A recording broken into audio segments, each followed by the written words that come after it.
Shalom untuk guru-guru, teman-teman, dan orang tua murid. Sebentar juga kita akan memulai ibadah kita. Kita berdoa terlebih dahulu.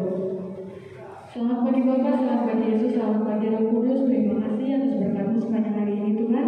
Sebentar juga kami akan memulai ibadah. Bimbing kami Tuhan dari awal pertengahan hingga akhir. Dan berkati juga kami semua yang ada di sini Tuhan. Terima kasih Tuhan, dalam nama Yesus kami sudah berdoa dan mengucap syukur. Amin. Kita akan menaikkan pujian kita, Sungai Sukacita.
Oke, selamat pagi anak-anak semua, selamat pagi ibu bapak guru, dan selamat pagi untuk orang tua yang mengikuti ibadah Civitas Pelita Bangsa.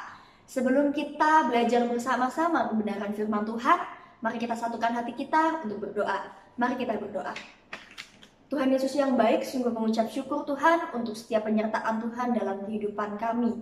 Sungguh mengucap syukur Tuhan telah pertemukan kami kembali Bapa. Memang tidak secara langsung, tapi kami yakin dan percaya kuasa Tuhan sungguh Tuhan nyatakan dalam kehidupan kami pribadi lepas pribadi. Kami menyerahkan Tuhan firman ini ke dalam tangan kasih Tuhan, biarlah sungguh Bapa firman ini dapat tertanam di hati kami dan kami sungguh dapat menerapkannya dalam kehidupan sehari-hari. Ajari kami untuk kami dapat mengenal Engkau lebih dalam lagi. Menyerahkan Tuhan waktu kami ke dalam tangan kasih Tuhan, di dalam nama Tuhan Yesus, haleluya, amin. Kita akan belajar bersama-sama kebenaran firman Tuhan yang diambil dari Matius pasalnya yang ke-25 ayat 21 sampai yang ke-26. Sekali lagi di Matius 25 ayat 21 sampai yang ke-26, Ibu akan membacakan untuk kita semua. Maka kata tuannya itu kepadanya, "Baik sekali perbuatanmu itu, hai hambaku yang baik dan setia. Engkau telah setia dalam perkara kecil. Aku akan memberikan kepadamu tanggung jawab dalam perkara yang besar. Masuklah dan turutlah dalam kebahagiaan Tuanmu." Lalu datanglah hamba yang menerima 2 talenta itu, katanya, "Tuan, 2 talenta Tuan percayakan kepadaku. Lihat, aku telah beroleh laba 2 talenta." Maka kata tuannya itu kepadanya, "Baik sekali perbuatanmu itu, hai hambaku yang baik dan setia. Engkau telah setia memikul tanggung jawab dalam perkara yang kecil. Aku akan memberikan kepadamu tanggung jawab dalam perkara yang besar. Masuklah dan turutlah dalam kebahagiaan Tuanmu." Kini datanglah juga hamba yang menerima 1 talenta itu dan berkata, "Tuan, aku tahu bahwa Tuan adalah manusia yang kejam, yang menuai di tempat di mana Tuan tidak menabur dan memungut dari tempat di mana Tuan tidak menanam. Karena itu, aku takut dan pergi menyembunyikan talenta Tuan itu di dalam tanah ini. Terimalah kepunyaan Tuan."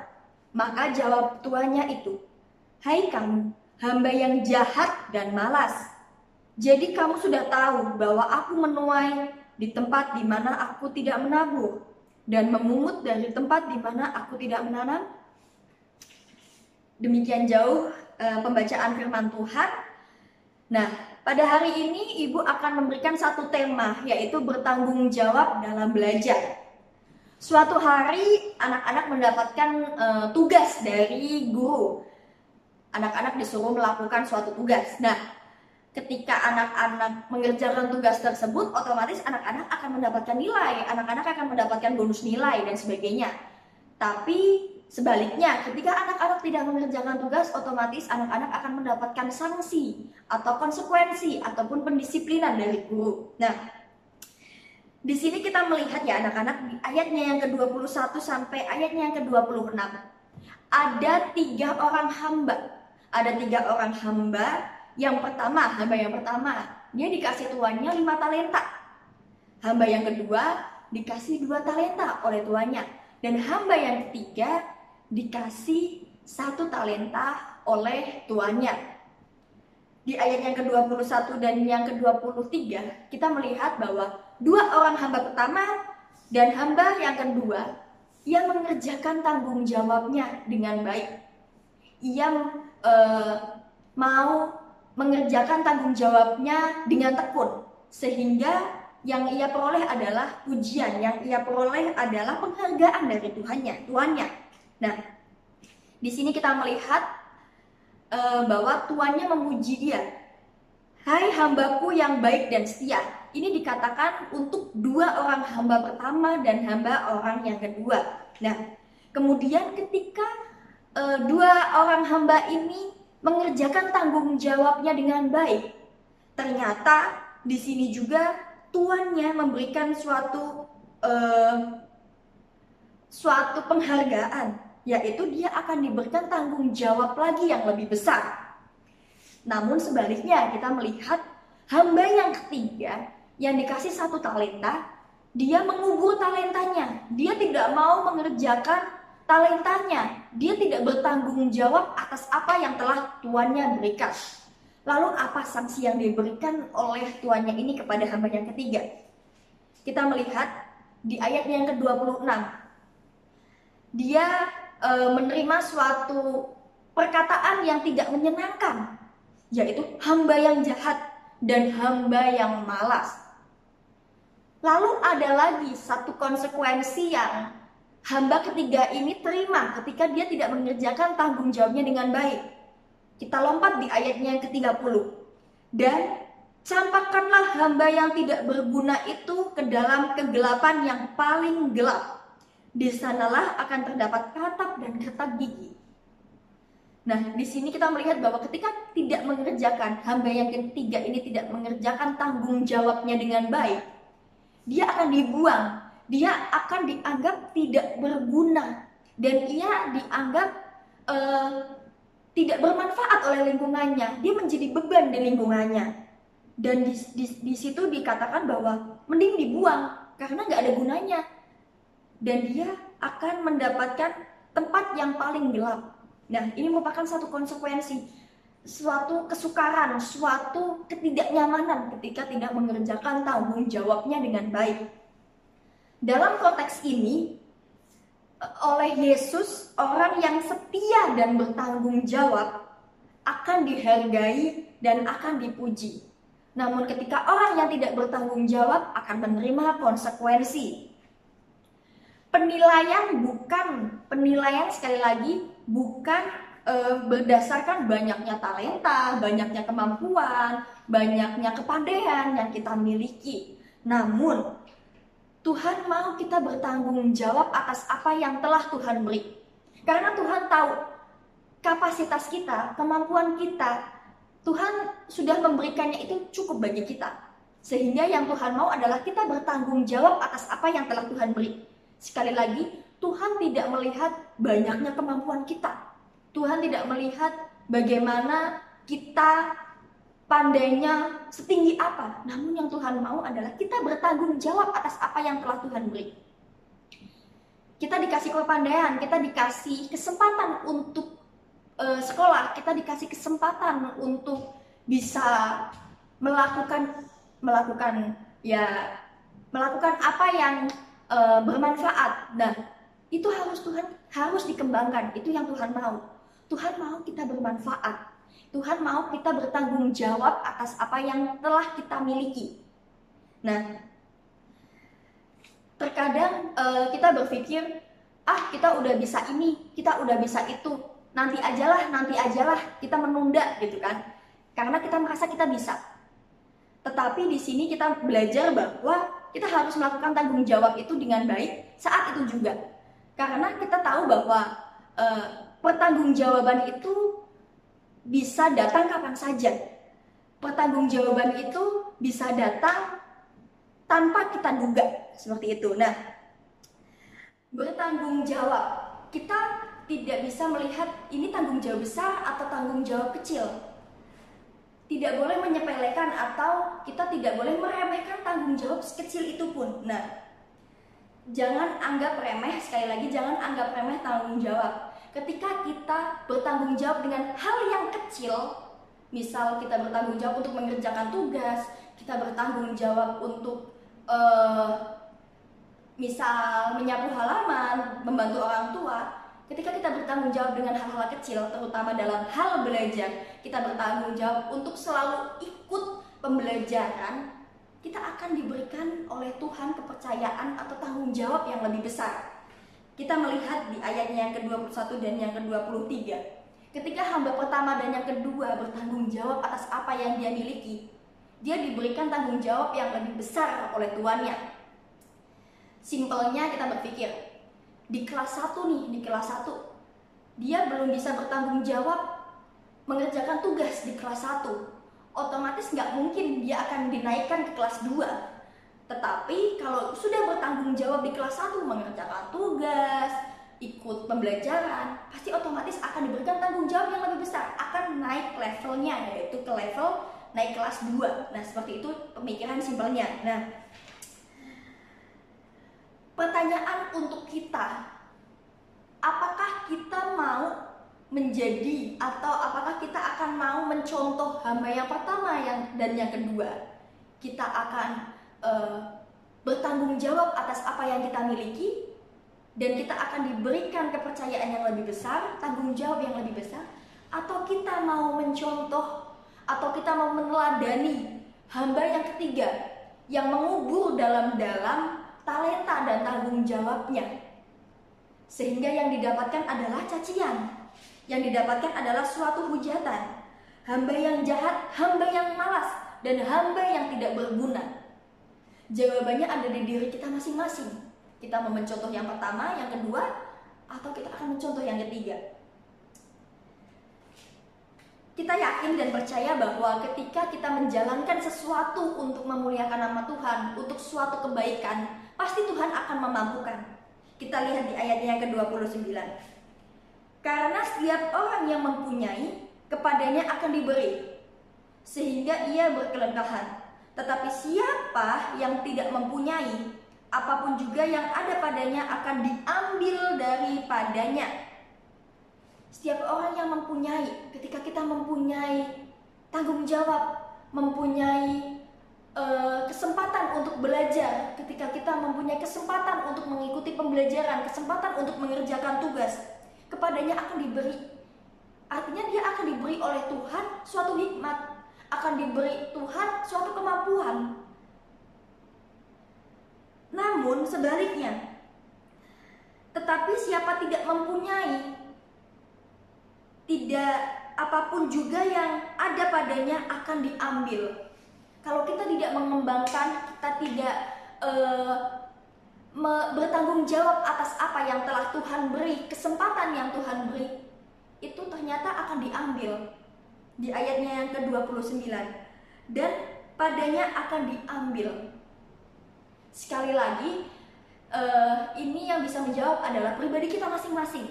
Apakah kita akan mengembangkan, apakah kita akan bertanggung jawab atas studi kita di tempat ini, kita bertanggung jawab atas tugas-tugas yang telah diberi dan kita mengerjakannya, apa kita akan mengubur dalam-dalam sehingga kita menerima suatu sanksi, menerima suatu disiplin, ataupun menerima suatu konsekuensi yang akan kita terima. Sekali lagi, jawaban ada di diri kita masing-masing. Namun kita berharap semua kita dapat bertanggung jawab atas apa yang telah menjadi kewajiban kita, atas apa yang telah menjadi bagian kita. Bagian anak-anak yaitu belajar. Tanggung jawab anak-anak adalah belajar, mengikuti kelas, mengerjakan tugas, kerjakan itu dengan baik. Tanggung jawab kalian adalah itu, karena kalian adalah siswa-siswi. Nah, namun sebaliknya, kalau misal anak-anak udah tahu tanggung jawab anak-anak sebagai pelajar, anak-anak sebagai siswa-siswi tidak mengerjakan tugas dan tidak mengikuti pembelajaran, ya otomatis anak-anak akan seperti hamba yang ketiga. Anak-anak akan menerima sanksi, anak-anak akan menerima konsekuensi, dan anak-anak akan menerima pastinya kasarnya bisa menerima cacian juga seperti itu. Nah, apakah kita akan meniru hamba yang ketiga ini? Ibu berharap kita menjadi pribadi-pribadi yang bertanggung jawab atas apa yang telah menjadi tanggung jawab kita. Kita berharap kita bisa bertanggung jawab atas apa yang telah Tuhan percayakan kepada kita. Tuhan percayakan anak-anak juga untuk sekolah, sehingga anak-anak juga harus membuktikan bahwa anak-anak juga bertanggung jawab atas masa-masa anak di sekolah.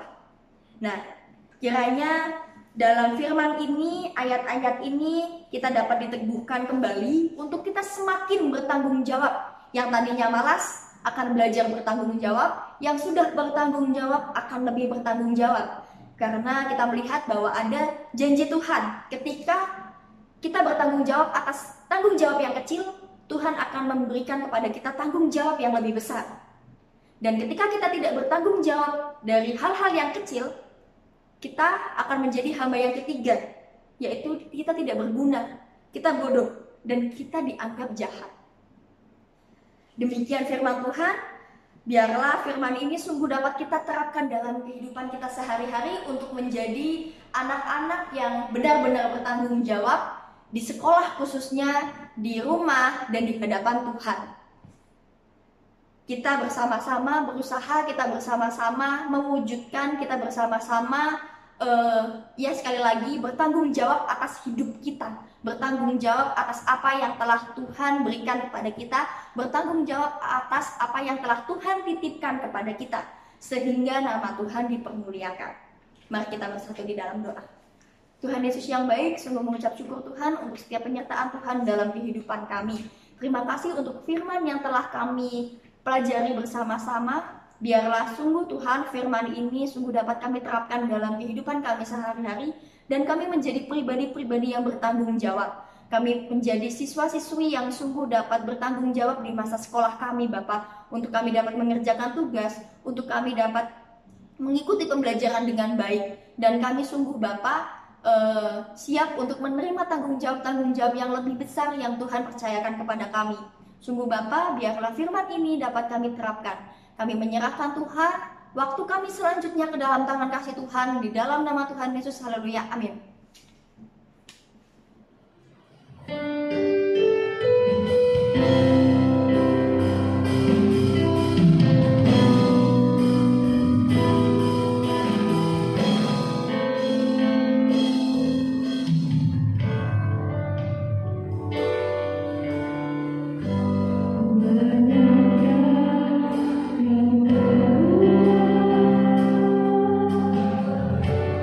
Di dalam hidup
mendengarkan firman Tuhan, kita telah memuji Tuhan, dan kita telah berdoa bersama-sama. Tiba saatnya kita akan mengakhiri ibadah kita pada hari ini. Mari terimalah berkat Tuhan. Tuhan memberkati engkau dan melindungi engkau. Tuhan menyinari engkau dengan wajahnya dan memberi engkau kasih karunia. Tuhan menghadapkan wajahnya kepadamu dan memberi engkau damai sejahtera.